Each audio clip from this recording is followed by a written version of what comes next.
الحمد لله نحمده ونستعينه ونستغفره ونؤمن به ونتوكل عليه ونعوذ بالله من شرور أنفسنا ومن سيئات أعمالنا من يهده الله فلا مضل له ومن يضلله فلا هادي له ونشهد أن لا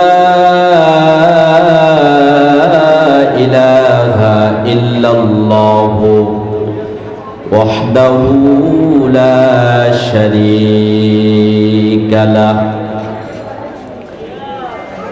ونشهد أن سيدنا وسندنا وحبيبنا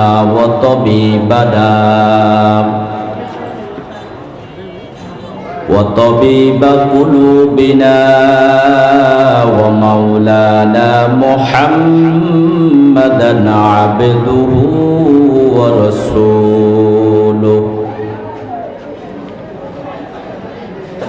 الذي أرسله الله تعالى بالحق بشيرا ونذيرا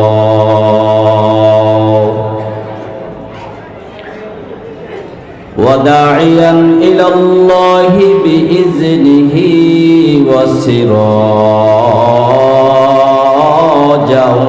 وقمرا منيرا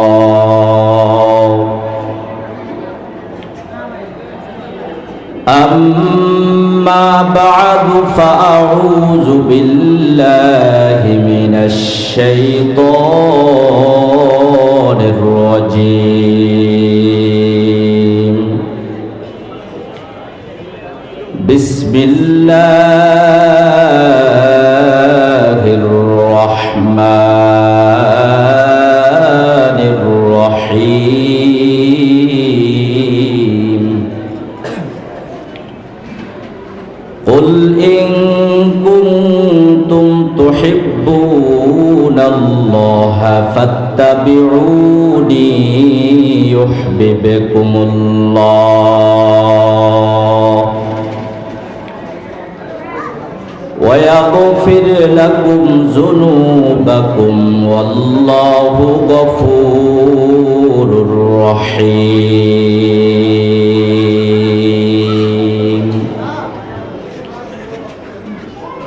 وقال النبي صلى الله عليه وسلم لا يؤمن أحدكم حتى أكون أحب إليه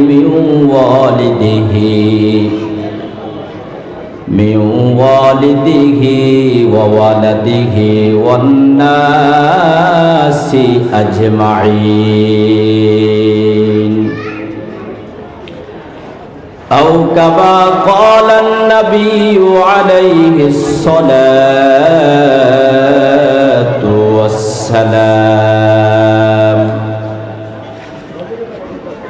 وقال تعالى في شان حبيبه ومحبوبه ومعشوقه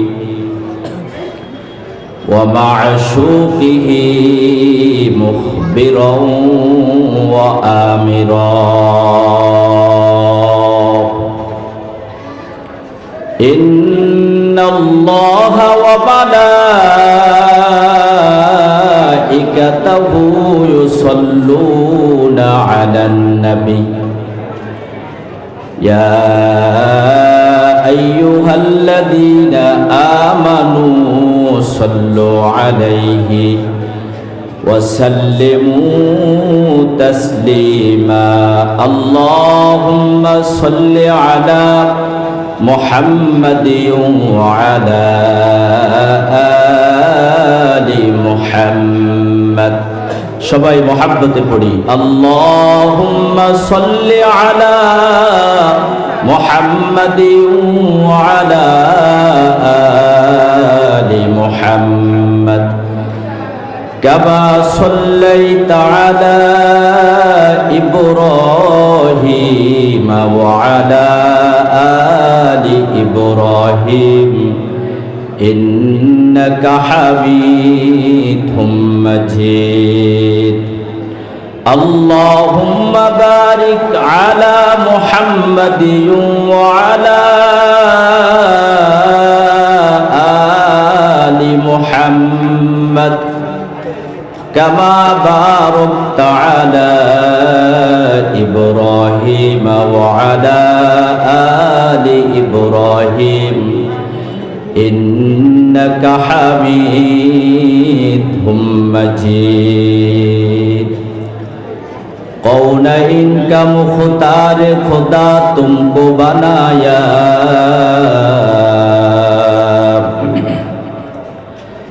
कौनैन का मुख्तार खुदा तुमको बनाया उम्मत की निगाहबान खुदा तुमको बनाया उम्मत की निगाहबान खुदा तुमको बनाया मैं तौलिब मौला हूँ मेरा इश्क निराला मैं तौलिब मौला हूँ मेरा इश्क निराला जुमला जहां जिसकी तजल्ली से उजाला जुमला जहां जिसकी तजल्ली से उजाला ला इलाहा इल्लल्लाह हाथे करो हाथेर काम पाए करो पाएर काम हाथे करो हाथेर काम पाए करो पाएर काम जबाने तुमी बोलो हे मोमिन अल्लाह ताआलार जाती नाम ला इलाहा इल्लल्लाह ला इलाहा इल्लल्लाह ला इलाहा इल्लल्लाह ला इलाहा इल्लल्लाह ला इलाहा इल्लल्लाह ला इलाहा इल्लल्लाह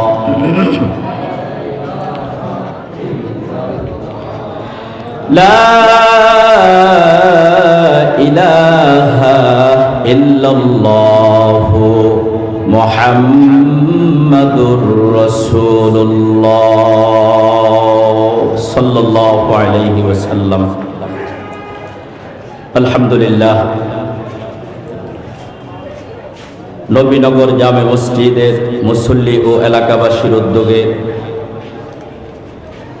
একদিন ব্যাপী আজিম শান তাফসীরুল কোরআন মাহফিলের সম্মানিত সভাপতি সাহেব বিশিষ্ট আলেমে দ্বীন ফকিহুল উম্মাহ আলহাজ মুফতি মুজিবুর রহমান দামাত বারাকাতুহুমুল আলিয়া প্রধান মুফতি জামিয়া নুরিয়া ইসলামিয়া কামরাঙ্গীরচর ঢাকা আজকের মাহফিলে সহসভাপতি হিসাবে রয়েছেন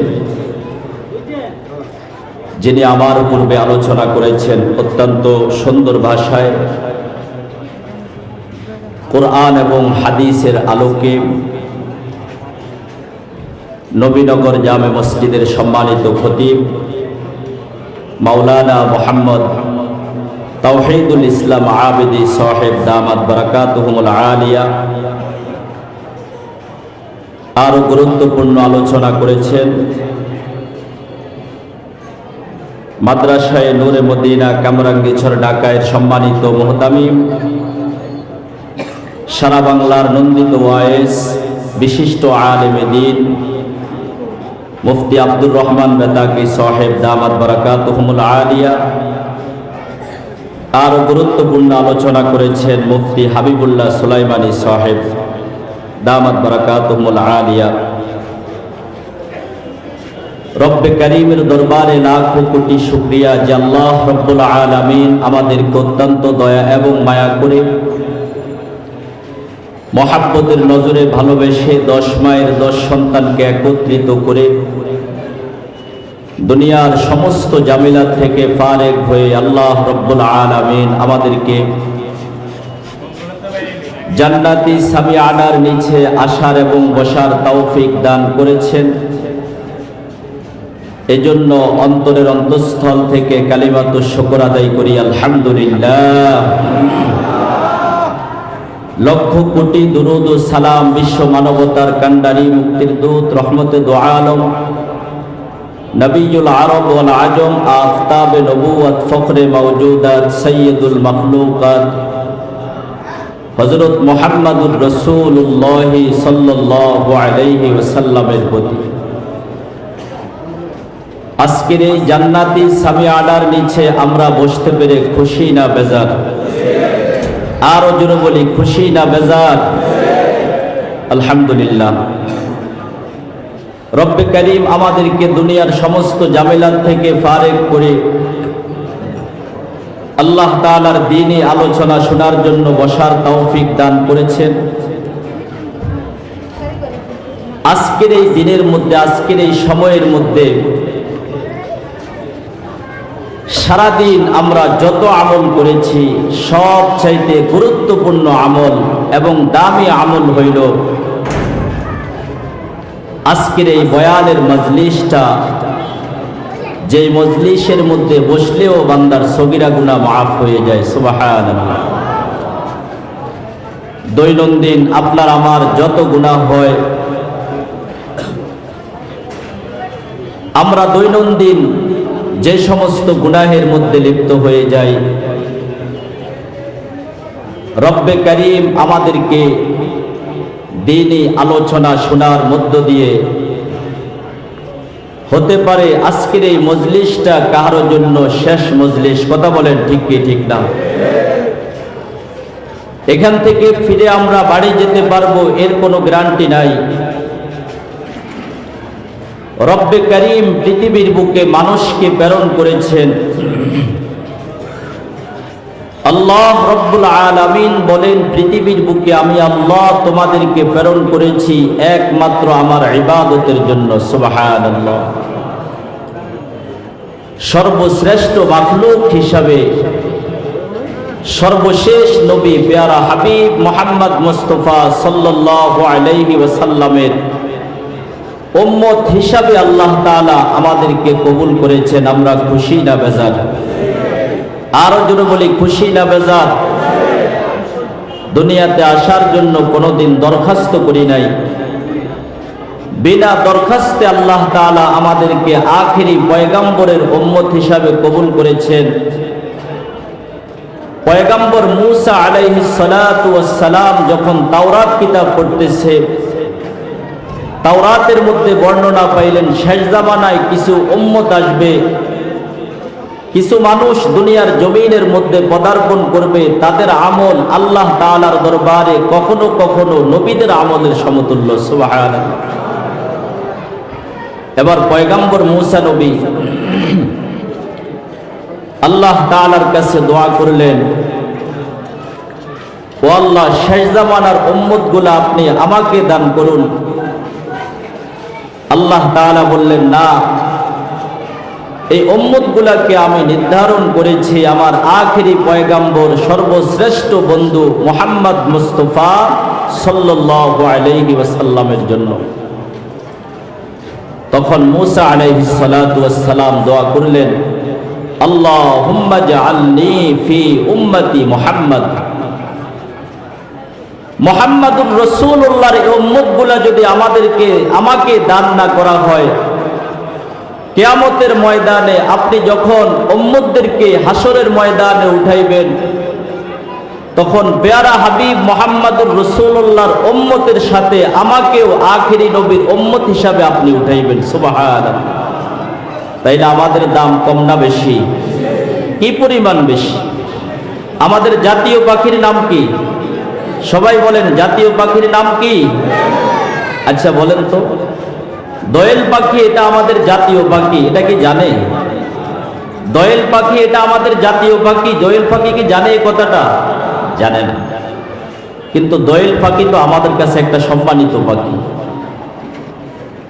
দোয়েল পাখি এটা আমাদের জাতীয় পাখি। যদি এই কথাটা সে বুঝতে পারত, আমার মনে হয় আনন্দ উল্লাসে রাস্তার মধ্যে মানুষ যেমন আন্দোলন করে ক্ষমতায় যাওয়ার জন্য, আওয়ামী বলেন, বিএনপি বলেন, জামাত বলেন, জাতীয় পার্টি বলেন, ক্ষমতার জন্য যেভাবে আমরা আন্দোলন করি, দোয়েল পাখিও এভাবে রাস্তায় আন্দোলন করত ক্ষমতায় আসার জন্য। কথা বলেন ঠিক কি ঠিক?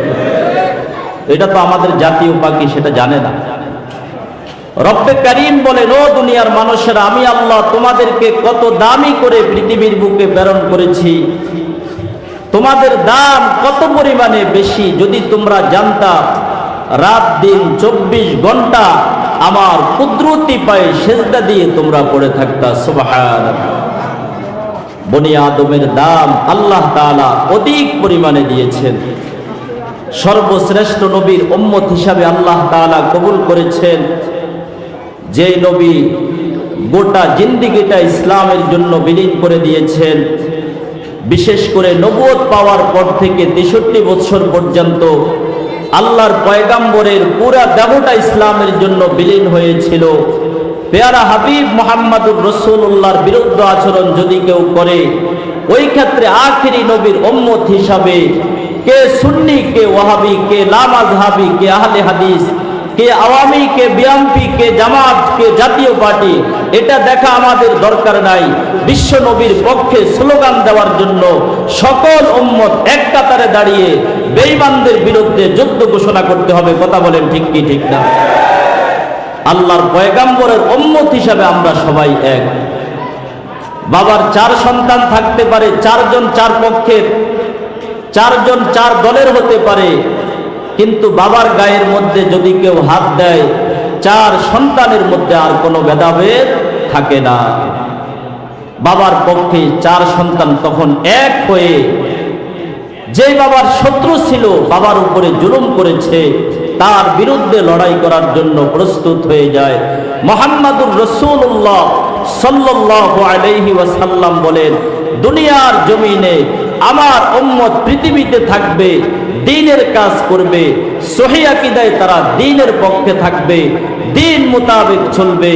দ্বীনের মধ্যে যদি বেঈমান ইহুদি খ্রিস্টানরা বাঁকা আঙ্গুল দেওয়ার চেষ্টা করে, তখন মুহাম্মদুর রাসূলুল্লাহর উম্মতেরা তাদের বিরুদ্ধে লড়াই করার জন্য প্রস্তুত হয়ে যাবে। কথা বলেন ঠিক কি ঠিক? বেঈমানদের এখন নজর পড়েছে তাবলীগ জামায়াতের উপরে। এই বিশ্ব জামায়াত মুসলমানের মধ্যে একটা এমন জামায়াত ছিল, যেই জামায়াতটাকে সবাই গ্রহণ করে নিয়েছে। বেঈমানেরা যখন দেখতে পেল এই তাবলীগ জামায়াতের মাধ্যমে মানুষ দিন দিন হেদায়েতের পথে চলে আসতেছে, দ্বীন শিখতেছে, এই দ্বীনটাকে কিভাবে সমূলে ধ্বংস করে দেওয়া যায়, এর মধ্য থেকে তার মূল যে, তার প্রতি আমরা যদি আকৃষ্ট হই, তার আমিরকে যদি আমরা দরবাকার করি, তাকে যদি আমাদের পক্ষে আনতে পারি, তাহলে এই জামায়াত জমিন থেকে একদিন নিঃশেষ হয়ে যাবে। এটা তাদের একটা ষড়যন্ত্র ছিল বহু আগ থেকে। বিশ্ব ইজতেমায় যখন 3 দিন বয়ান হইতো, বিশ্ব ইজতেমায় মুনাজাতের জন্য আওয়ামী নাই, বিএনপি নাই, জামায়াত নাই, জাতীয় পার্টি নাই, প্রত্যেক দলের পক্ষ থেকে নেতাকর্মীরা মুনাজাত ধরার জন্য রাত্রে গভীর রজনীতে রাস্তার এপাশে ওপাশে জায়নামাজ বিছিয়ে একটু জায়গা পেলেই বসে থাকত। সকালবেলায় মুনাজাত হবে, এখান থেকে দোয়া নিয়ে আমরা বাড়ি বেরোব। কিন্তু বেঈমানদের এগুলো সহ্য হয় নাই। ইহুদি খ্রিস্টান তারা কখনো মুসলমানের বন্ধু হতে পারে না। কথা বলেন ঠিক কি ঠিক না? এটা কি আমি বলেছি না আল্লাহ বলেছেন? আল্লাহ নিজেই বলেছেন, ইয়া আইয়ুহাল্লাযীনা আমানু লা তাত্তাখিযুল ইয়াহুদা ওয়ান নাসারা লা তাত্তাখিজুল ইয়াহুদা ওয়ান নাসারা আউলিয়া বা'দুহুম আউলিয়াউ বা'দ ইয়া আইয়ুহাল্লাযীনা আমানু লা তাত্তাখিজুল ইয়াহুদা ওয়ান নাসারা। আল্লাহ তাআলা মুমিনদেরকে ডাক দিয়ে বলেন, ও মুমিনেরা শুনে নাও, ইহুদি খ্রিস্টানদেরকে তোমরা বন্ধুরূপে গ্রহণ করিও না।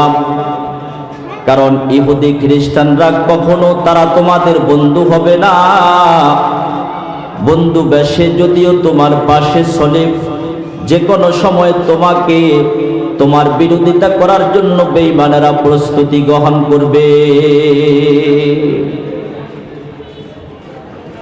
ইহুদি খ্রিস্টানরা কখনো মুসলমানের বন্ধু হতে পারে না। বিশাল বড় একটা জামাত, তাবলীগ জামাত, এত সুন্দরভাবে মুসলমানের মধ্যে কাজ করতেছিল। সব সময় মানুষদেরকে ইসলামের দাওয়াত দেয়, দ্বীনের কথা বলে, মানুষদেরকে দ্বীনের পথে আহ্বান করে।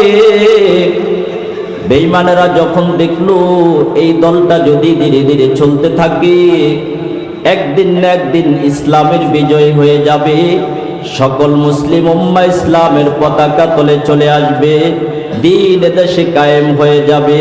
বেঈমানেরা তখন বিশাল বড় এই জামাত তাবলীগের আমির মাওলানা সাদ সাহেবের পক্ষে তাদের পক্ষে নেওয়ার জন্য প্রস্তুতি গ্রহণ করলো। সর্বপ্রথম তাকে যখন আকৃষ্ট করলো, বেঈমানেরা বলতে শুরু করে, এক একটা কথা করে আপনি ইসলামের বিরুদ্ধে বলেন। মানুষ যখন আপনার কথাগুলা শুনবে, মানুষ যখন দলাদলিতে লিপ্ত হয়ে যাবে, এ দলের মধ্যে বিভক্তি আরম্ভ হয়ে যাবে, তখন থেকে ইসলামের বিরুদ্ধে কথা বলা আরম্ভ করে দেয়।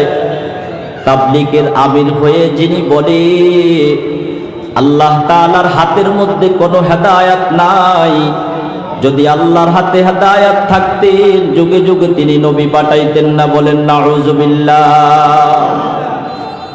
আমরা বলি নবীর হাতের মধ্যে যদি হেদায়েত থাকতো, নবীর আপন চাচা আবু তালেব দীর্ঘদিন পর্যন্ত নবীর সাথে ছিল।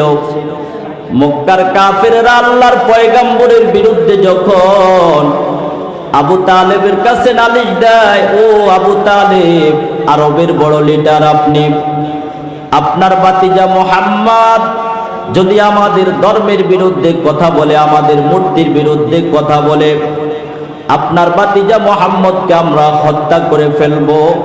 জলদি করে আপনি আপনার ভাতিজা মুহাম্মদকে বারণ করুন।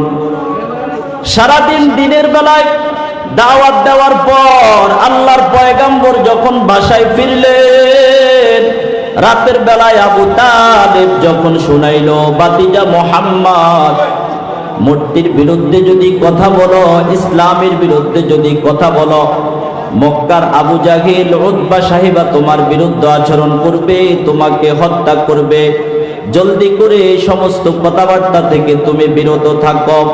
আল্লাহর পয়গম্বরকে আবু তালেব যখন কথাগুলো বললেন, আল্লাহর পয়গম্বর আবু তালেবকে বললেন, ও চাচা আবু তালেব, আল্লাহ আমাকে যে জিম্মাদারি দিয়ে দুনিয়ার জমিনে প্রেরণ করেছে, আরবের এই কাফেরেরা যদি আমার ডান হাতের মধ্যে সূর্য আর বাম হাতের মধ্যে যদি চন্দ্র এনে দেয়, আমার জন্য যদি বিশাল বড় স্বর্ণের পাহাড় বানায়া দেয়, আরবের মধ্যে যদি আমাকে নেতৃত্ব দান করে, আমাকে আরবের লোকেরা বাদশা বানায়া দেয়, এরপরেও আল্লাহ আমাকে যে জিম্মাদারি দিয়েছে, ও চাচা আবু তালেব, আমি মুহাম্মদ আল্লাহর জিম্মাদারি থেকে কখনো পিছপাও হব না।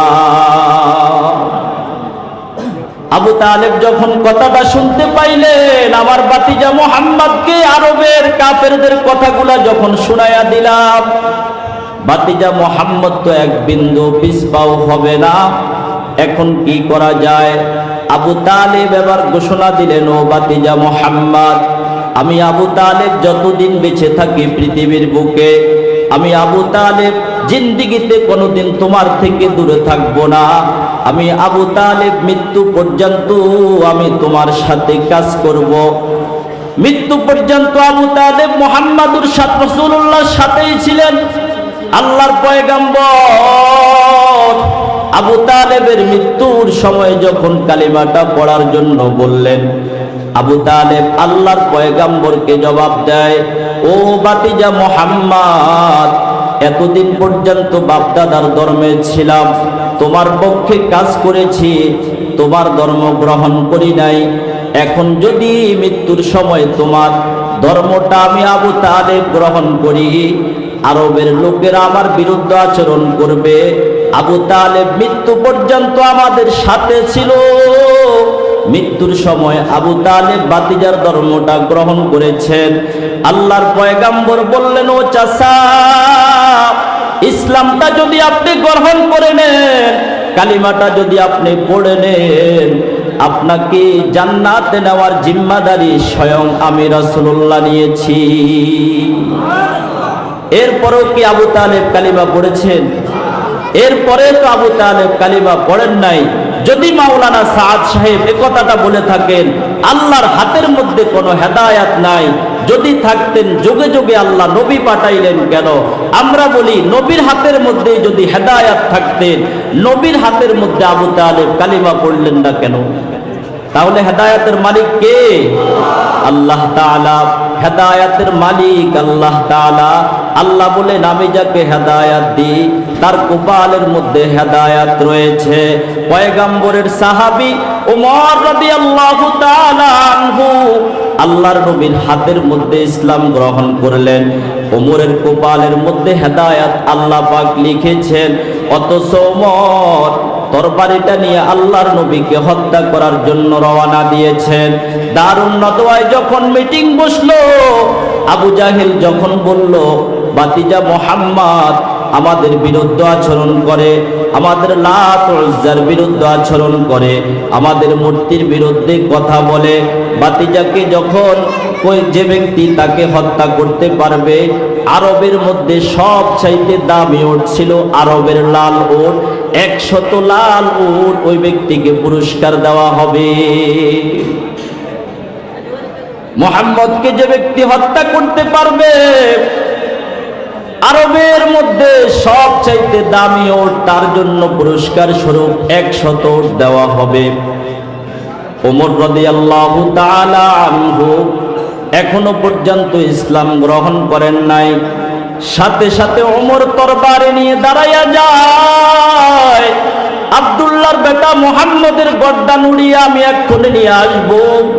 আল্লাহর পয়গম্বরকে হত্যা করার জন্য ওমর তরবারি নিয়ে রওনা হয়েছে। আল্লাহর নবীকে ওমর হত্যা করবে।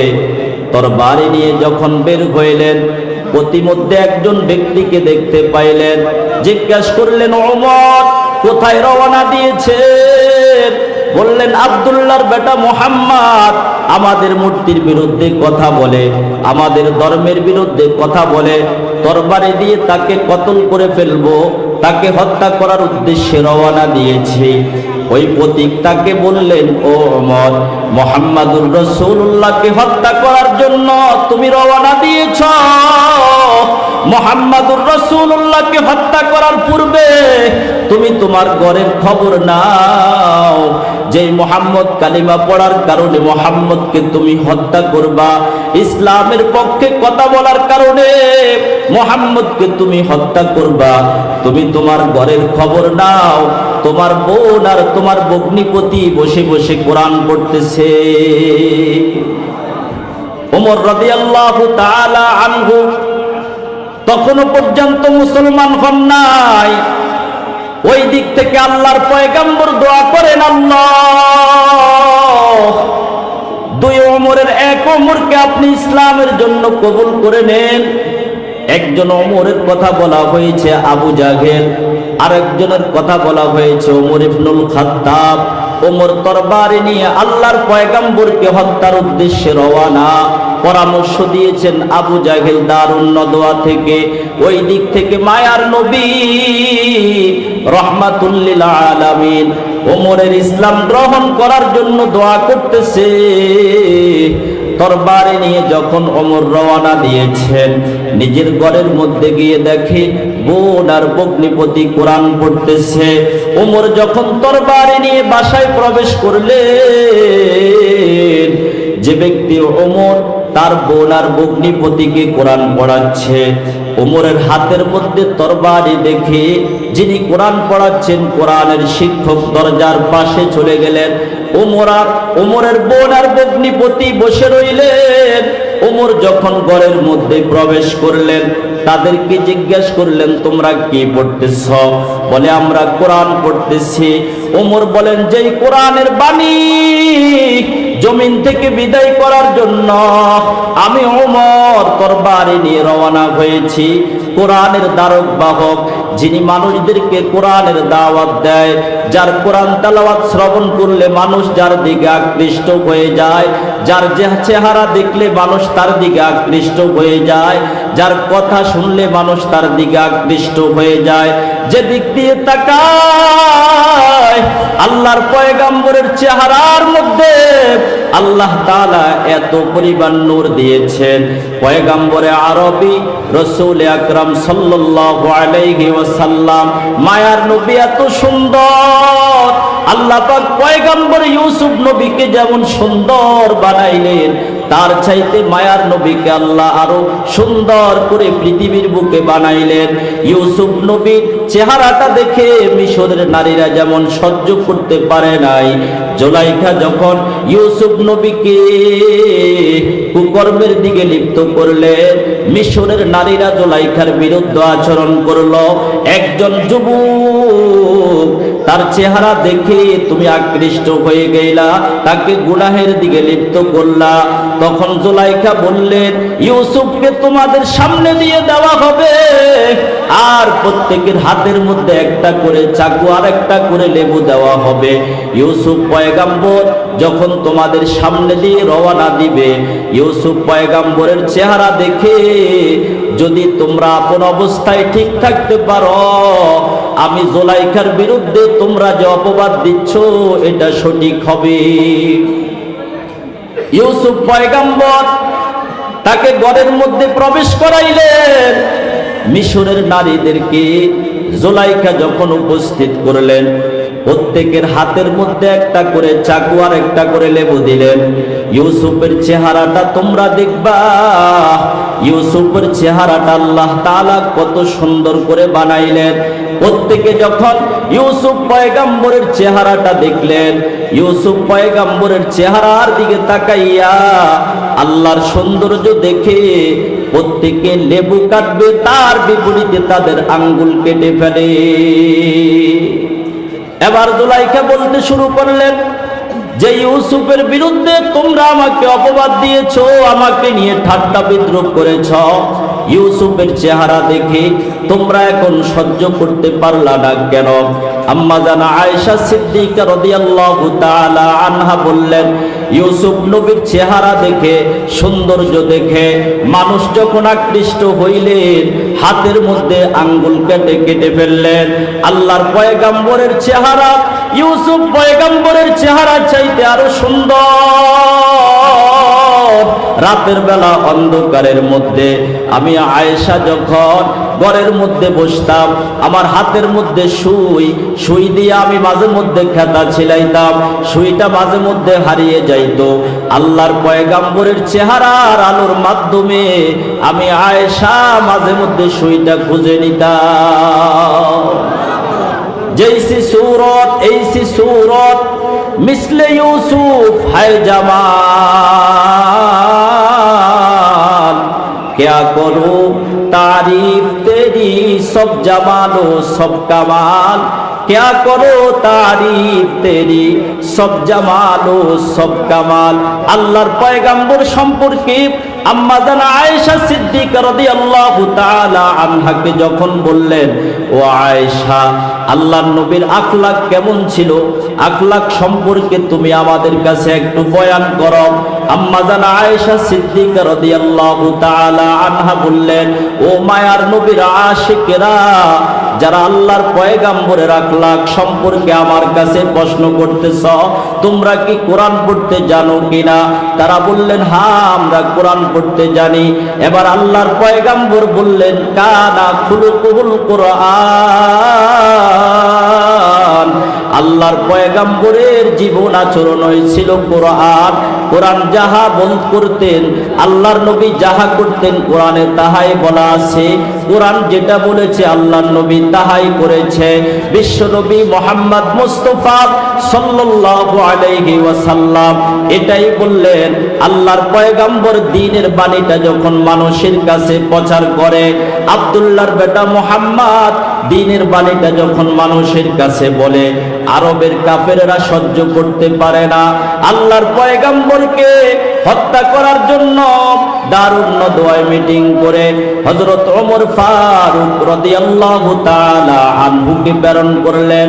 মায়ার নবী রাহমাতুল লিল আলামিনকে ওমর যখন হত্যা করার জন্য রওনা দিয়েছেন, আল্লাহ তাআলা বলেন ওমর আল্লাহর পয়গাম্বরকে হত্যা করার জন্য যাইতেছে।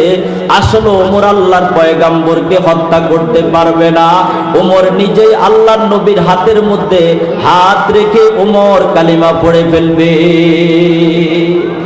মোহাম্মদ আরবি হায় ও নবী রাস্তে পে শুয়ার, आलम हुआ उसकी पैदाइश से उजाला, आलम हुआ उसकी पैदाइश से उजाला।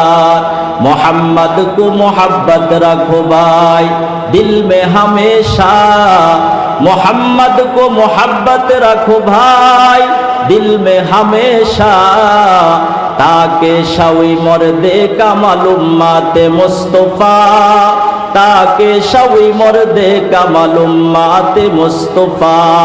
যেই নবীকে আল্লাহ তাআলা রহমাতুল লিল আলামিন করে জগতের মধ্যে পাঠাইলেন, ওই নবী মুহাম্মদুর রাসূলুল্লাহ যদি জমিনে বেঁচে না থাকে, আমি হানজালা দুনিয়ার জমিনে বেঁচে থেকে কোনো লাভ নাই। হানজালার কানের মধ্যে যখন শব্দ আসলো আব্দুল্লাহর বেটা মুহাম্মদ সাল্লাল্লাহু আলাইহি ওয়াসাল্লাম উহুদ যুদ্ধের মধ্যে শহীদ হয়ে গেলেন। এবার হানজালা রাদিয়াল্লাহু তাআলা আনহু বলেন, আমি তো মায়ার নবীর আশিক, আল্লাহর নবীকে আমি এত পরিমাণে মহাব্বত করি। ও বিবি আমার লুঙ্গিটা তোমার কাছে রাখো, তরবারিটা জলদি করে আমি হানজালাকে বের করে দাও। হানজালা রাদিয়াল্লাহু তাআলা আনহু তরবারি নিয়ে যখন ঘর থেকে বের হয়ে গেলেন, উহুদ যুদ্ধের মধ্যে যুদ্ধ করার জন্য হানজালা রাদিয়াল্লাহু তাআলা আনহু তরবারি নিয়ে যখন ঘর থেকে বের হয়ে যায়, হাদিসের বর্ণনায় আসে যুদ্ধ করতে করতে উহুদের ময়দানে হানজালা রাদিয়াল্লাহু তাআলা আনহু এক পর্যায়ে শহীদ হয়ে যায়। হানজালা রাদিয়াল্লাহু তাআলা আনহু যখন শহীদ হয়ে গেলেন, যুদ্ধ শেষ হওয়ার পর আল্লাহর পয়গম্বর মুহাম্মদ মুস্তাফা সাল্লাল্লাহু আলাইহি ওয়াসাল্লাম যেই সকল সাহাবায়ে কেরাম যুদ্ধের ময়দানে শহীদ হয়েছে তাদের লাশগুলা যখন একত্র করলেন, তাদের মধ্যে হানজালা রাদিয়াল্লাহু তাআলা আনহু ছিলেন। আল্লাহর পয়গম্বর বললেন, ও আমার সাহাবায়ে কেরাম, উহুদ যুদ্ধের মধ্যে যে সমস্ত সাহাবীরা শহীদ হয়েছে বিনা গোসলে তাদেরকে দাফন করা হোক, তাদের জন্য গোসলের প্রয়োজন নাই। যখন এই কথাটা বললেন, হানজালা রাদিয়াল্লাহু তাআলা আনহুর বিবি পাশ থেকে দাঁড়াইয়া বললেন, ওগো আল্লাহর পয়গম্বর, শহীদ সকল সাহাবীকে বিনা গোসলে আপনি দাফন করে দেন, তবে আপনার এমন একজন সাহাবী, আপনার আশিক সাহাবী হানজালা রাদিয়াল্লাহু তাআলা আনহু আপনার মহাব্বতে সকালবেলা ফরজ গোসল করার জন্য রওনা দিয়েছে। আপনি নবীর যখন ইন্তেকালের সংবাদ হানজালার কানের মধ্যে আসলো, তখন হানজালা রাদিয়াল্লাহু তাআলা আনহু তরবারিটা নিয়ে ঘর থেকে বের হয়ে গেলেন। ওগো নবীজি পয়গম্বর, হানজালাকে আপনি বিনা গোসলে দাফন করবেন না। আল্লাহর পয়গম্বর মুহাম্মদ মুস্তাফা সাল্লাল্লাহু আলাইহি ওয়াসাল্লামকে হানজালার বিবি যখন এই কথাটা বললেন, মায়ার নবী রহমাতুল লিল আলামিন হানজালা রাদিয়াল্লাহু তাআলা আনহুর বিবিকে বললেন, ও হানজালার বিবি, হানজালার গোসল দুনিয়ার কোন সাধারণ পানি দ্বারা হবে না, হানজালাকে জান্নাতের পানি দ্বারা গোসল দেওয়া হবে।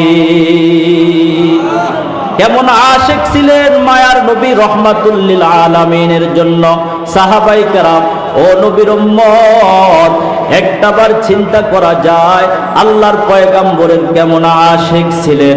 নবীজি মুহাম্মদ মুস্তাফা সাল্লাল্লাহু আলাইহি ওয়াসাল্লাম যেটা বলতেন এটাই করতেন, আল্লাহর নবী যেটা আদেশ দিতেন ওইটাই করতেন।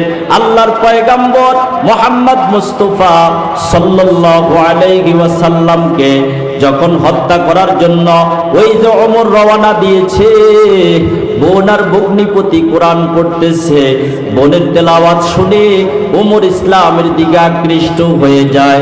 এবার ওমর রাদিয়াল্লাহু তাআলা আনহু বোনকে বললেন, ও বোন, এতক্ষণ পর্যন্ত তুমি যে কোরআন পড়তেছিলে এই কোরআনটা অত্যন্ত দামি কোরআন, আমার কাছে অধিক পরিমাণে ভালো লেগেছে, আমাকে একটু তেলাওয়াত করে শ্রবণ করাও, কোরআনের তেলাওয়াত করে আমাকে তুমি শোনাও। ওমরের বোন ওমর রাদিয়াল্লাহু তাআলা আনহুকে বললেন, এই কোরআনটা তো এত দামি কোরআন, আল্লাহ তাআলা এই কোরআনকে বিশ্ব নবীর উপরে প্রেরণ করলেন, এই কোরআনটা এত দামি কোরআন, কোরআনুল কারীমের প্রতি হরফের বিনিময়ে আল্লাহ তাআলা 10 নেকি করে বান্দার আমলনামায় জমা করিয়া দেয়।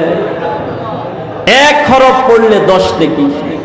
আল্লাহ তাআলা কোরআনুল কারীমের মধ্যে বললেন, পৃথিবীতে আর কোনো এমন কিতাব নাই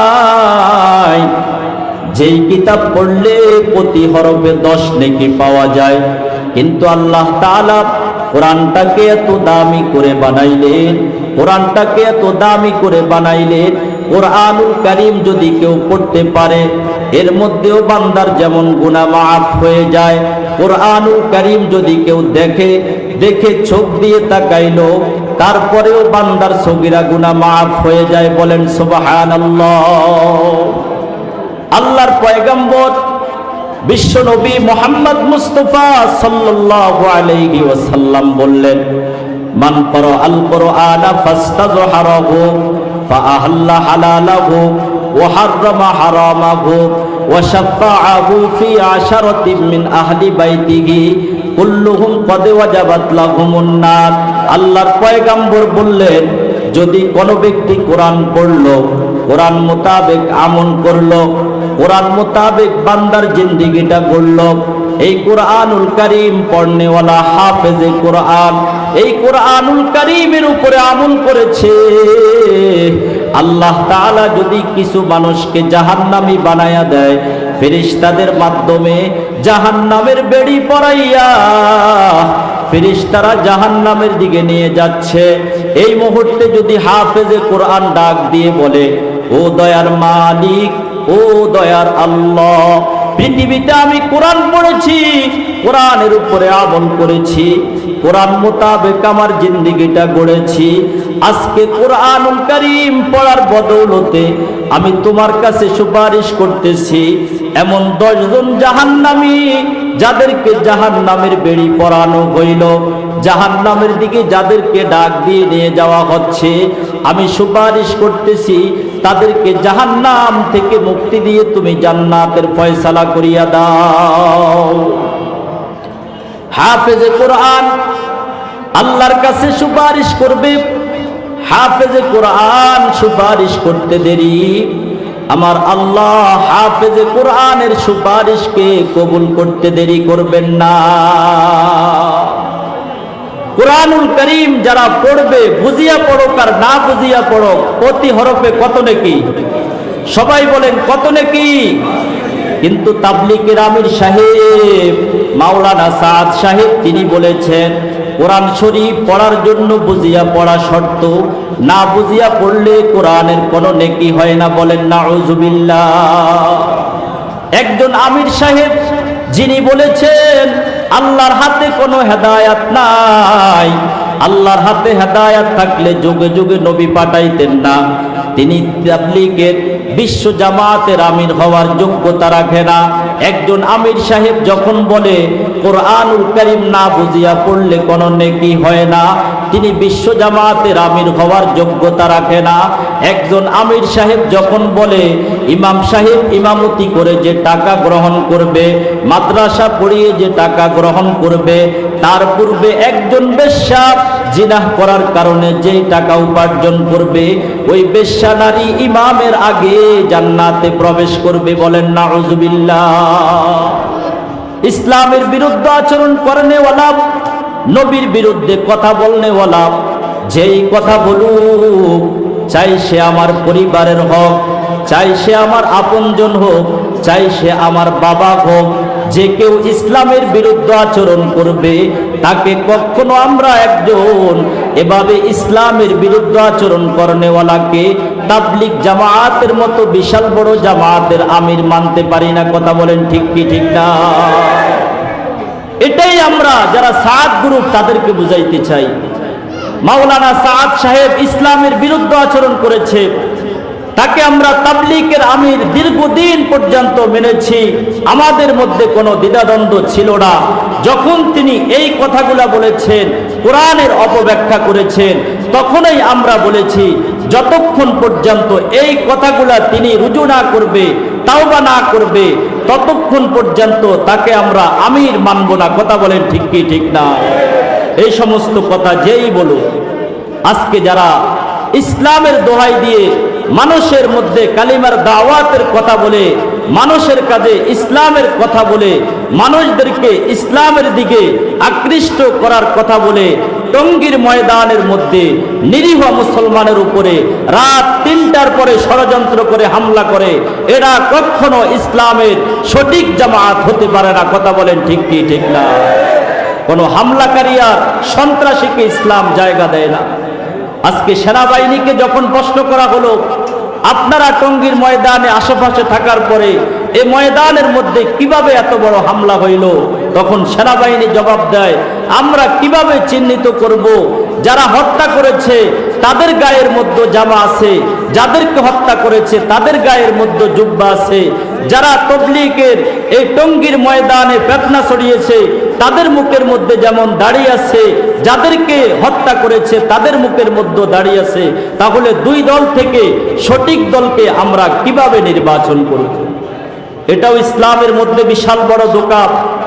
আজকে ইসলামের বদনাম করার জন্য, ইসলামকে জমিন থেকে নিঃশেষ করে দেওয়ার জন্য, ইসলামের লেবাস পরিধান করে, ইসলামের পোশাক পরিধান করে মানুষদেরকে সঠিক পথে দাওয়াতের কথা বলে তারা জমিনের মধ্যে বিশৃঙ্খলা সৃষ্টি করতে চায়। কথা বলেন ঠিক কি ঠিক না?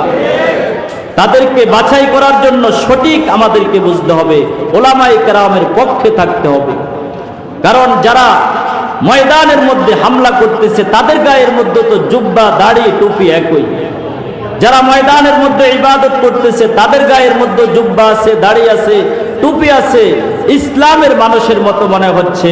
কিন্তু বিজাতিদের ষড়যন্ত্র হলো বেঈমান। আমরা যারা বেঈমান রয়েছি, বিধর্মী রয়েছি, মুসলমানের মধ্যে ষড়যন্ত্র করার জন্য তাদের লেবাস পরিধান করে, তাদের পোশাক পরে, তাদের দিন শিখে, তাদের ধর্মের মধ্যে বিশৃঙ্খলা সৃষ্টি করা, এটাই আমাদের কাজ। কথা বলেন ঠিক কি ঠিক না? এটা একটা সহজ পন্থা। এখন আপনি যদি বলেন তাবলীগে দুই গ্রুপ ষড়যন্ত্র, আমি বলি তাবলীগে কখনো ষড়যন্ত্র হয় নাই, সংঘর্ষ হয় নাই। যদি সংঘর্ষ হইতো তাহলে দুই গ্রুপে মারামারি করত। যেখানের মধ্যে আপনি ঘুমান্ত রয়েছেন, আপনি ঘুমান্ত অবস্থায় সন্ত্রাসী বাহিনী যদি আপনার উপরে হামলা করে, আপনাকে হত্যা করে, এটা কখনো দুই গ্রুপে সংঘর্ষ হয় না, এটা এক পক্ষ থেকে আরেক পক্ষের উপরে হামলা হয়। কথা বলেন ঠিক কি ঠিক না? এগুলো মুসলমানরা বুঝে। মুসলমানদেরকে আল্লাহ তাআলা বিবেক দিয়েছেন সঠিক ইসলাম বাছাই করার জন্য, বুঝার জন্য। আল্লাহ তাআলা বান্দার মধ্যে যেই দিল দিয়েছেন, অন্তর দিয়েছেন, মেধা দিয়েছেন, বুঝার মতো যোগ্যতা দিয়েছেন, সঠিকটা বুঝে যদি আমরা আমল করতে পারি, তখনই আল্লাহর পয়গাম্বরের সাহাবী ওমরের মতো আমাদের দাম বেড়ে যাবে। কথা বলেন ঠিক কি ঠিক না? ছিল জাহিলি জামানায়, এক সময় আল্লাহর নবীকে হত্যা করার জন্য আসলো, কিন্তু ওমর রাদিয়াল্লাহু তাআলা আনহু পরবর্তী সময়ে ইসলামের দিকে এমনভাবে আকৃষ্ট হয়েছেন, আল্লাহর পয়গাম্বর যখন ওমর রাদিয়াল্লাহু তাআলা আনহুকে কালিমা পড়াইয়া দিলেন, ওমর রাদিয়াল্লাহু তাআলা আনহুকে যে আবু জাহেল, উতবা, সাহিবা আল্লাহর পয়গাম্বরকে হত্যা করার জন্য পাঠিয়েছে, তাদের সামনে গিয়ে খোলা তরবারিটা বের করে ওমর রাদিয়াল্লাহু তাআলা আনহু আবার স্লোগান দিয়েছেন, এতদিন পর্যন্ত আমি ইসলামের বিরুদ্ধে ছিলাম, আব্দুল্লাহর বেটা মুহাম্মদের বিরুদ্ধে তোমরা আমাকে ব্যবহার করেছ, এখন থেকে আমি ইসলামের কালিমা তলে, ছায়া তলে আশ্রয় গ্রহণ করেছি। আজ থেকে মুহাম্মাদুর রাসূলুল্লাহর বিরুদ্ধে যেই কথা বলবে, ইসলামের বিরুদ্ধে যেই কথা বলবে, কোরআনের বিরুদ্ধে যেই কথা বলবে, আমি ওমরের তরবারি আর খাপের মধ্যে বন্দী থাকবে না, খাপ থেকে তরবারি বের করে তাদের গর্দান উড়িয়ে দেওয়া হবে। কথা বলেন ঠিক কি ঠিক না? ইসলামের পক্ষে আসলেন। আল্লাহ নবীর দোয়ার বরকতে শুধু ইসলামের ছায়াতলে আসেন নাই, ইসলামের দ্বিতীয় খলিফা নির্বাচন হয়েছে। পয়গাম্বরের সাহাবী ওমর রাদিয়াল্লাহু তাআলা আনহু কেমন সাহাবী ছিলেন? আল্লাহর পয়গাম্বর যে ওমরের ব্যাপারে বলেছেন, লাউকানা বাদি নাবিয়্যুন লাকানা ওমর, আমার পরে যদি কেউ দুনিয়াতে নবী হইতো, কাউকে যদি আল্লাহ তাআলা নবী বানাইতেন, আল্লাহ তাআলা আমার সাহাবী ওমরকে আল্লাহ নবী বানাইতেন। ওমরের মধ্যে জ্ঞান গরিমা এত পরিমাণে বেশি ছিল। ও মুসলমান ইমানদার, ওমর রাদিয়াল্লাহু তাআলা আনহু কেমন করে রাষ্ট্র পরিচালনা করলেন, ওমরের রাষ্ট্র পরিচালনার থেকে একটু আমাদের শিক্ষা গ্রহণ করা দরকার। জুমার মসজিদে ওমর রাদিয়াল্লাহু তাআলা আনহু খুতবা দেওয়ার জন্য যখন মেহরাবের মধ্যে দাঁড়াইলেন, পয়গাম্বরের সাহাবী ওমর রাদিয়াল্লাহু তাআলা আনহু ইসলামের দ্বিতীয় খলিফা, ধনভাণ্ডার থেকে প্রত্যেকের জন্য একটা করে জামা নির্ধারণ করলেন। ওমর রাদিয়াল্লাহু তাআলা আনহু প্রত্যেকের জন্য ধনভাণ্ডার থেকে একটা করে জামা নির্ধারণ হয়, প্রত্যেকের জামাটা গায়ে দিয়ে জুমার মসজিদে নামাজ পড়ার জন্য আসলেন। পয়গাম্বরের সাহাবী খুতবা দেওয়ার জন্য যখন মেহরাবের মধ্যে দাঁড়াইলেন, একজন সাধারণ মুসল্লি দাঁড়িয়ে যায়, ধনভাণ্ডার থেকে আমাদের প্রত্যেকের জন্য একটা করে জামা নির্ধারণ হয়। ওমর মনে হয় রাষ্ট্রীয় ধনভাণ্ডারের জিম্মাদারি পেয়েছে, এ কারণে ওমরের গায়ের মধ্যে আমরা দুইটা জামা দেখতেছি। আল্লাহর পয়গাম্বরের সাহাবী ওমরকে প্রশ্ন করলেন, খলিফাতুল মুসলিমিন, প্রত্যেকের গায়ের মধ্যে একটা জামা, আপনি মনে হয় ক্ষমতার অপব্যবহার করে ধনভাণ্ডার থেকে দুইটা জামা নিয়েছেন, কেন আপনি ধনভাণ্ডার থেকে দুইটা জামা গ্রহণ করলেন? জলদি করে আপনি আমাদেরকে জবাব দেন। যতক্ষণ পর্যন্ত আপনি জবাব না দিবেন, ততক্ষণ পর্যন্ত আমি আপনাকে খুতবা দিতে দিব না। এভাবে আপনি দাঁড়িয়ে থাকতে হবে। পয়গাম্বরের সাহাবী খলিফাতুল মুসলিমিন জবাব দেওয়ার জন্য যখন প্রস্তুতি গ্রহণ করলেন, ওমরের ছেলে সাথে সাথে দাঁড়িয়ে যায়, আব্বা জান, প্রত্যেক মুসল্লির গায়ের মধ্যে একটা জামা আর আপনার গায়ের মধ্যে দুইটা জামা, এটা কেন? যখন একজন মুসল্লি প্রশ্ন করলেন, আপনি জবাব দেওয়ার দরকার নাই, আপনার পূর্বে আমি নিজেই তাকে জবাব দিয়ে দিই। খলিফাতুল মুসলিমিনের ব্যাপারে খলিফাতুল মুসলিমিন ওমরের ছেলে বললেন, ধনভাণ্ডার থেকে প্রত্যেকের জন্য একটা করে জামাই নির্ধারণ হয়েছে। আমার বাবা খলিফাতুল মুসলিমিন রাষ্ট্রপ্রধান হওয়া সত্ত্বেও আমার বাবা দুইটা জামা নেয় নাই, আমার বাবাও রাষ্ট্রীয় সম্পদ হিসাবে একটা মাত্র পোশাক গ্রহণ করেছে, কিন্তু গঠনের দিক দিয়ে আমার বাবার গঠনটা একটু বড় ছিল। একটা জামা আমার বাবার গায়ের মধ্যে পুরোপুরি লাগতো না, এ কারণে আমার জামাটা আর আমার বাবার জামাটা দুইটাকে একসাথ করলাম, তালি দিয়ে দুইটা জামা একসাথ করে আমি আমার বাবার গায়ের মধ্যে পরিয়ে দিয়েছি। বলেন সুবহানাল্লাহ। মুসলমান নবীর উম্মত পয়গম্বরের সাহাবী ওমর থেকে রাষ্ট্র পরিচালনার শিক্ষা গ্রহণ করো। রাষ্ট্রীয় ধনভাণ্ডারের ব্যাপারে এত পরিমাণে আল্লাহকে ভয় পাইলেন, রাষ্ট্রীয় ধনভাণ্ডারের জিম্মাদারি দিবে, চোখের পানি ধরে রাখতে পারে না। খলিফাতুল মুসলিমিন বললেন, আমি খলিফাতুল মুসলিমিন রাষ্ট্রীয় ধনভাণ্ডারের মালিক থাকা সত্ত্বেও আমার রাজ্যের মধ্যে একটা কুকুর না খেয়ে মারা যাবে, একজন সাধারণ মুসল্লি না খেয়ে মারা যাবে, তখন তো আমি খলিফাতুল মুসলিমিন ওমরকে আল্লাহ তাআলার কাঠগড়ায় দাঁড়িয়ে জবাব দিতে হবে। দিনের বেলায় রাষ্ট্রপ্রধান, রাতের বেলায় ঘুরে ঘুরে এলাকাবাসীর মধ্যে দেখতেন কার ঘরের মধ্যে খাবার আছে, কার ঘরের মধ্যে খাবার নাই।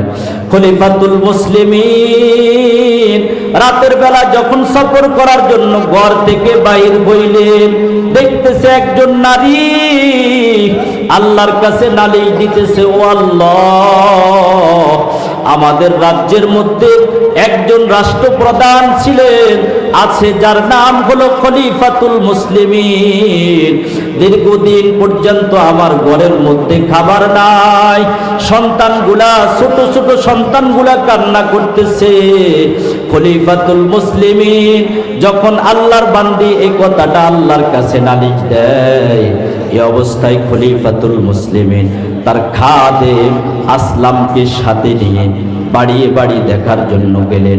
খলিফাতুল মুসলিমিন যেই নারী তার চুলার মধ্যে খাবার বসাইলেন, তার চুলাটা যখন সামনে গিয়ে দেখলেন, দেখতেছে আল্লাহর বান্দি পাতিলের মধ্যে পানি বসাইয়া সন্তানদেরকে সান্ত্বনা দেয়, ও সন্তানেরা, তোমাদের জন্য খাবার রান্না করতেছি, কিছুক্ষণ পরে তোমাদের মুখের মধ্যে খাবার উঠিয়ে দেওয়া হবে। কিন্তু খলিফাতুল মুসলিমিন যখন দেখলেন একটা খালি পাতিল, তার মধ্যে কোনো কিছুই ছিল না, এভাবে গরম পানি পাতিলের মধ্যে গরম করতেছে। খলিফাতুল মুসলিমিন খাদেম আসলামকে ডাক দিয়ে বললেন, ও আমার খাদেম আসলাম, আমি তো খলিফাতুল মুসলিমিন, যেই রাজ্যের জিম্মাদারি আমি নিয়েছি, আমার রাজ্যের মধ্যে একজন নারী ক্ষুধার্ত অবস্থায় এভাবে কান্নাকাটি করতেছে, আল্লাহর কাছে রোনাজারি করে। এই নারী যদি আল্লাহর কাছে আমার বিরুদ্ধে নালিশ দেয়, আমি খলিফাতুল মুসলিমিন কি জবাব দিব আল্লাহর কাছে? খলিফাতুল মুসলিমিন ওই নারীর সামনে থেকে সরে ধনভাণ্ডারের মধ্যে গেলেন। আল্লাহর পয়গম্বরের সাহাবী খলিফাতুল মুসলিমিন ধনভাণ্ডার থেকে খাবার বোঝাই করলেন, জামা কাপড় নিলেন, প্রয়োজনীয় আসবাব সামগ্রী নিয়ে আল্লাহর বান্দির জন্য যখন রওনা হয়েছেন, নিজের কাঁধের মধ্যে বস্তাটা উঠিয়ে আল্লাহর বান্দির সঙ্গে সাক্ষাৎ করবে, তখন খাদেম আসলাম বললেন, ও খলিফাতুল মুসলিমিন, আপনার এই বস্তাগুলা ধনভাণ্ডার থেকে যেগুলো নিয়েছেন এগুলো আমার কাছে দিয়ে দেন, আমি কাঁধে করে ওই নারীর কাছে নিয়ে যাব। তখন খলিফাতুল মুসলিমিন বললেন, ও খাদেম আসলাম, দুনিয়াতে তুমি আমার সাধারণ বস্তাগুলা বোঝা বহন করবা, আল্লাহ যদি কিয়ামতের ময়দানে আমি ওমরকে আযাব দেয়, তখন তো তুমি আমার খাদেম আসলাম, আমার আযাবের ভার বহন করবা না। ওই নারীর কাছে আমাকে যেতে দাও, ওই নারীর সঙ্গে আমি সাক্ষাৎ করব, তার ঘরের মধ্যে আমি খাবার উঠিয়ে দিব। নিজেই খাবার নিয়ে ওই নারীর সামনে যখন উপস্থিত হইলেন, আল্লাহর বান্দি খুশি হয়ে যায়। খলিফাতুল মুসলিমিন আমার ধনভাণ্ডার থেকে আবার আমার জন্য রাষ্ট্রীয় সম্পদ নিয়ে আসলেন। খলিফাতুল মুসলিমিন এই খাবারগুলো আল্লাহর বান্দির কাছে দিয়ে দেওয়ার পর আবার একজন খাদেমকে পাঠাইলেন, যাও যেই নারী আল্লাহর কাছে আমার বিরুদ্ধে নালিশ দিয়েছে ওই নারীকে আমার ধনভাণ্ডারের মধ্যে ডাক দাও, তার সঙ্গে আমি কথোপকথন করব। খাদেম গিয়ে যখন নারীকে ডাকলেন, ও আল্লাহর বান্দি খলিফাতুল মুসলিমিন তার ধনভাণ্ডারের মধ্যে তোমাকে স্মরণ করতেছে, জলদি করে যাও। আল্লাহর বান্দি মনে মনে চিন্তা করলেন, আমি মনে হয় খলিফাতুল মুসলিমিনের বিরুদ্ধে আচরণ করেছি, এই কথাটা মনে হয় খলিফাতুল মুসলিমিন শুনে ফেলেছে, এ কারণে তার ধনভাণ্ডারের মধ্যে আমাকে ডাক দিয়েছে। খলিফাতুল মুসলিমিন আল্লাহর বান্দিকে যখন ডাক দিয়ে ধনভাণ্ডারের মধ্যে নিয়ে গেলেন, আল্লাহর বান্দি ভয় পায়, আমি তো খলিফাতুল মুসলিমিনের বিরুদ্ধে আচরণ করেছি, এই কারণে মনে হয় আমাকে খলিফাতুল মুসলিমিন তার ধনভাণ্ডারের মধ্যে ডাকতেছে। আর খলিফাতুল মুসলিমিন মনে মনে চিন্তা করে, আল্লাহ আমাকে বাদশাহিত্ব দিয়েছে, আমার রাজ্যের মধ্যে একজন নারী যে না খেয়ে আল্লাহর কাছে আমার বিরুদ্ধে নালিশ দিয়েছে, ওই নারীর থেকে যদি আমি ক্ষমা না চাই, কাল কিয়ামতের কঠিন মুসিবতের দিনে আল্লাহ তাআলার সামনে দাঁড়িয়ে আমি কেমন করে জবাব দিব। আল্লাহর বান্দি খলিফাতুল মুসলিমিনের ধনভাণ্ডারের মধ্যে যখন গেলে, খলিফাতুল মুসলিমিন কান্নার সুরে বলতেছে, ও নারী, আমি তো ধনভাণ্ডারের জিম্মাদারি নিয়েছি, আমি নিতে চাই নাই, সাহাবায়ে কেরামের পরামর্শ আমাকে দিয়েছে, তখনই আমার ভয় ছিল আমি যদি রাষ্ট্র সঠিকভাবে পরিচালনা না করি আল্লাহর কাছে আমি কি জবাব দিব।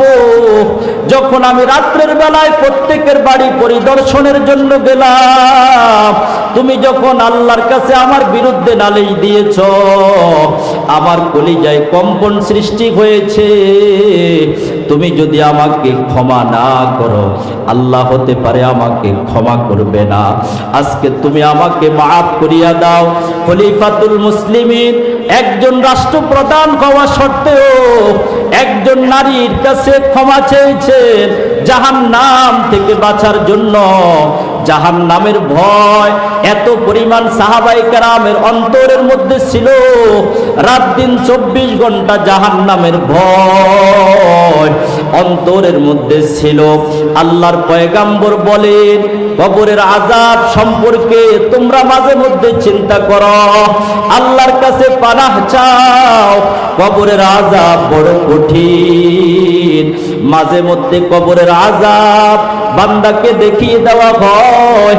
কবরের মধ্যে যখন মাঝে মধ্যে আযাব হয়, অনেক সময় দেখবেন কবরের পাশ দিয়ে গরুগুলা দৌড়াইয়া দৌড়াইয়া যাইতেছে, বকরিগুলা দৌড়াইয়া দৌড়াইয়া যায় কবরের আযাব যখন শুনতে পায়, কারণ কবরের আযাব অত্যন্ত ভয়ঙ্কর। ও কামরাঙ্গী চরের মুসলমান, আল্লাহকে ভয় করো, আল্লাহকে ডাক দাও। আল্লাহ তাআলা বলেন, বান্দা গোটা জীবনভর তুমি তোমার কাজ করলা, দুনিয়াতে আমি আল্লাহ তোমাদেরকে বড় দয়া আর মায়া করে পৃথিবীর বুকে পাঠাইলাম।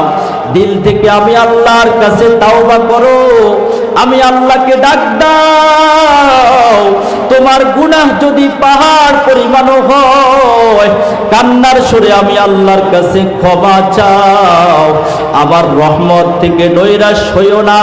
আল্লাহ বলেন, কুলিয়া ইবাদিয়াল্লাযীনা আলা আনফুসিহিম লা তাকুনাতু মির রাহমাতিল্লাহ, কুলিয়া ইবাদিয়াল্লাযীনা আসরাফু আলা আনফুসিহিম লা তাকুনাতু মির রাহমাতিল্লাহ।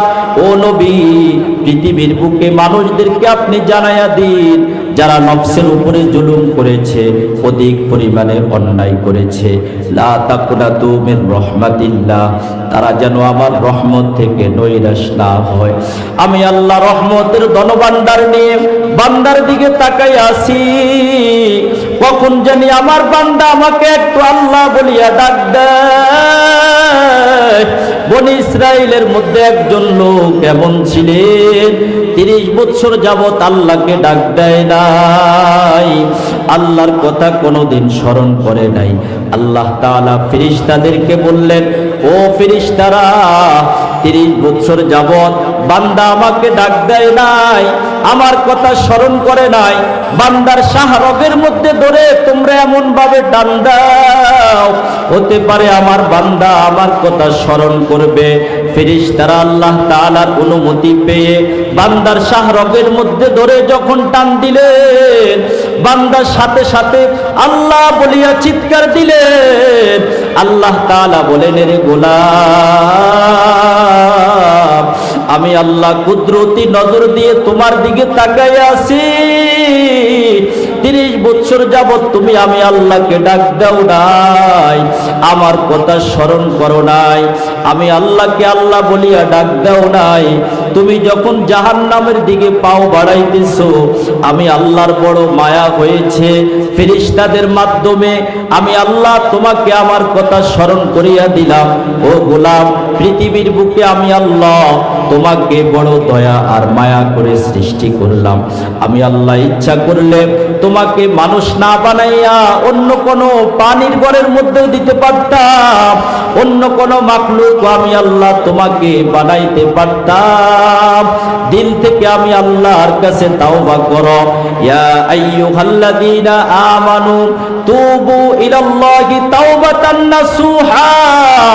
আল্লাহ বলে, হে ইমানদারেরা, তোমরা আমি আল্লাহর কাছে তাওবা করো, সঠিক তাওবা করো, সঠিক রূপে আমি আল্লাহর কাছে তাওবা করো, দিল থেকে আমি আল্লাহকে স্মরণ করো, আমি আল্লাহকে আল্লাহ বলিয়া ডাক দাও। আমি আল্লাহকে যখন তুমি আল্লাহ বলিয়া ডাক দিবা, তুমি যখন আমাকে স্মরণ করো, আমি আল্লাহ তোমাকে স্মরণ করি। আল্লাহর বান্দী নিরুপায় হয়ে বারংবার যখন কিফিলকে টাকা দেয়, কিফিল টাকা দেয় না, কারণ কিফিলের মধ্যে আল্লাহর ভয় তখনও পর্যন্ত আসে নাই।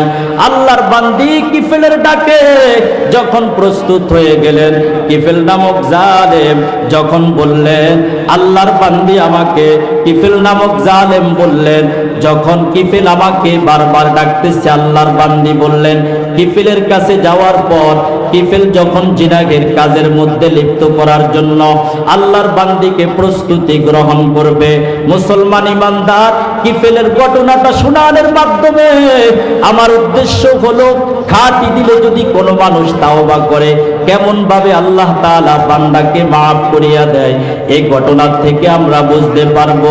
আল্লাহর বান্দীকে কিফিল নামক জালেম যখন জিনাহের জন্য প্রস্তুত করে দিলেন, আল্লাহর বান্দীকে কিফিল যখন জিনাহের কথা বলতেছে, কিফিলের চেহারার দিকে আল্লাহর বান্দী তাকায়া বলে, কিফিল রে, আমি জিন্দিগির তরে চেষ্টা করেছি গুনাহের থেকে বেঁচে থাকার জন্য, আজকে যদি তোমার সঙ্গে জিনাহের কাজের মধ্যে লিপ্ত হয়ে যায়, আমার রব যদি আমার নামটা জাহান্নামীদের দপ্তরে উঠিয়ে দেয়, তখন আমার কি অবস্থা হবে।